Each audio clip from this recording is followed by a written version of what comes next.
Hi, everyone. I'm just coming to you today because I got a word from the Lord this morning. I did get rain on my face and on my lips, and then I got a little bit on my wrist, and I knew it was time to write. And so this is what he said. Vicky, you are right on track to carry my glory and shine forth my character as you will carry my name to a hurt and dying world. There is no quick way to the throne, as relationship takes time. Do not try to shortcut the process, as this is what made Babylon a harlot and not a loving wife, as she does not really know me. My sons and daughters know me as their father, and they have my name, which is my character, and that character was developed in them. Run this race with patience, because in your patience you will possess your soul. Vicki, what do you see? I see a big clock, and I'm showing you this clock. It is 12 o'clock noon. For my government children are in my light of knowledge and clarity and life and peace within my first fruits. It's 12 o'clock midnight in the children sitting in the darkness, as you can be in the light while others are asleep and still in their dream state. Stay awake and vigilant now, as great deceptions are planned by the enemy to derail even my elect. Do not go after their thrills and excitement, but stay the course on the narrow road that leads to life everlasting. I am pleased with my diligent sons and daughters that are learning of me and my right ways, my truth, and they are coming into my life, light, and love. The enemy uses Las Vegas style excitement and thrills to keep people entertained and busy and sidetracked, but my kingdom rule is not Las Vegas debauchery.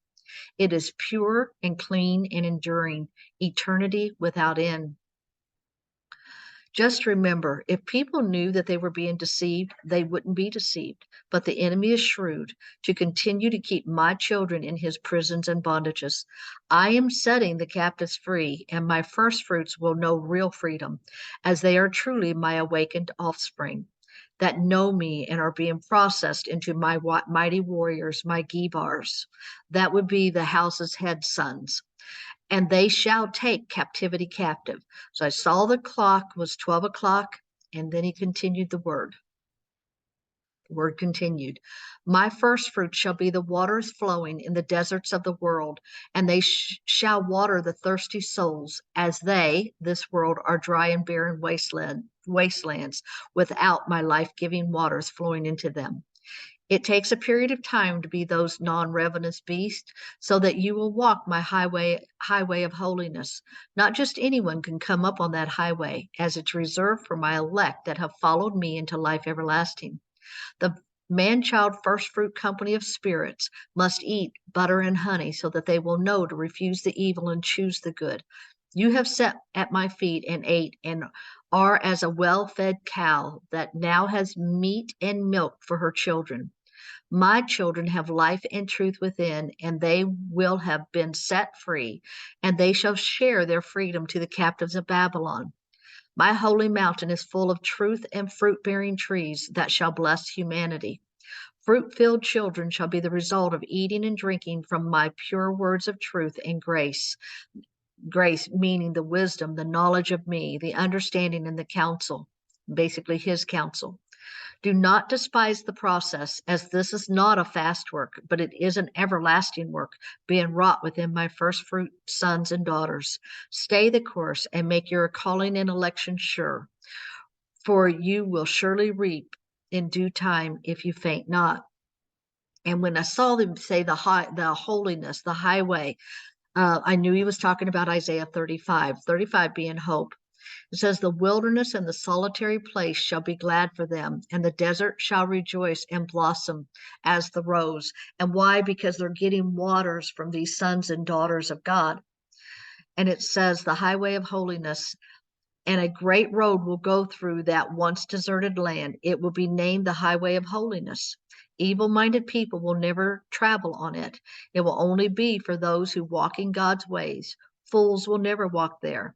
Lions will not lurk along its course, nor any other ferocious or ravenous beast. There will be no other dangers. Only the redeemed will walk on it.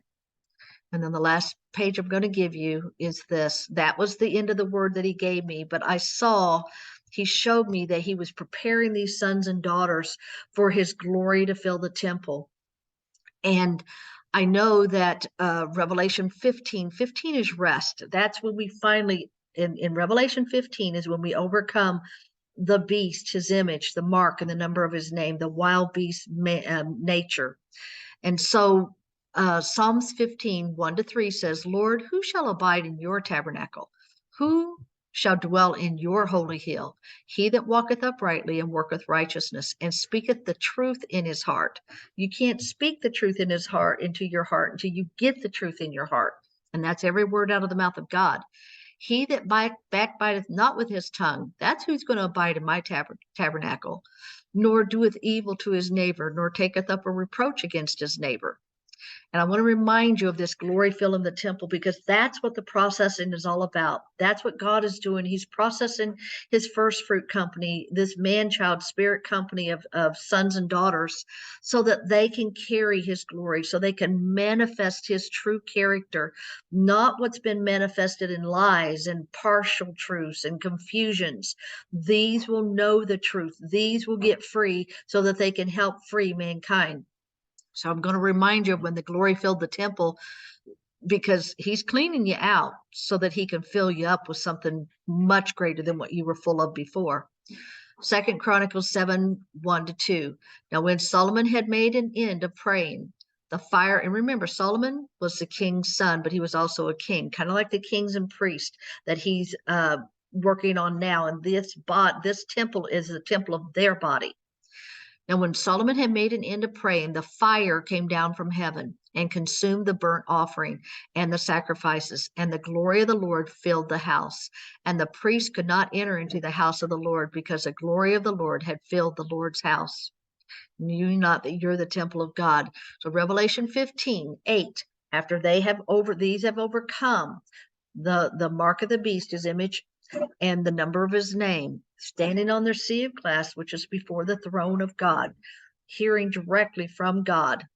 Revelation 15:8 says, and the temple was filled with smoke from the glory of God and from his power, and no man was able to enter the temple till the 7 plagues of the 7 angels were fulfilled.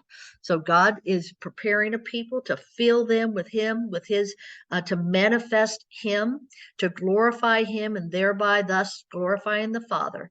So take this word for what it is. It's a word of the Lord, and we have to follow on to know him in the fullness of what we're supposed to know our parents like. So thank you for joining me. I appreciate it.